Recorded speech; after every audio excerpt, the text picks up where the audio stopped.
Long, long ago, beyond rivers, stars, and silent skies, there bloomed a kingdom so gentle it made even the wind whisper softly. That kingdom was called Suryaala.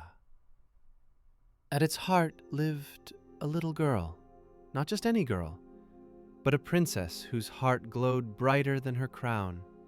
Her name was Adira. Each morning, Adira walked the palace garden with her father, King Kranthi.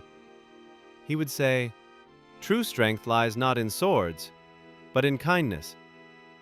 One day the king made an announcement. "Bring the greatest gift to Suryaala, and you will be the kingdom's true hero." While others chased gold, Princess Adheera turned to her wise young friend, Minister Aru. "What can I give?" she asked. Aru smiled and said, "Not all treasure shines. Try kindness." And so she walked, not as a princess, but as a friend. She helped a tired mother carry water. She gave flowers to a lonely elder. She wrapped her own shawl around a cold little boy. With children, she planted dreams in the soil, one sapling at a time. With every kind act, a golden bird appeared, singing joy into the sky. When the palace gates opened again, the courtyards were filled with riches. But Adheera returned glowing, with smiles, stories, and that golden bird by her side. King Kranthi, Suryaala something far greater than treasure, love, courage, and care.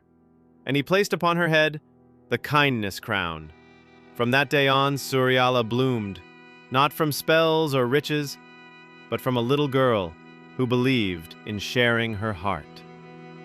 And I, the golden parrot, still fly above it singing her story because the greatest magic is kindness. Thank you for watching this video. Don't forget to like, share, and subscribe to ClickNMix.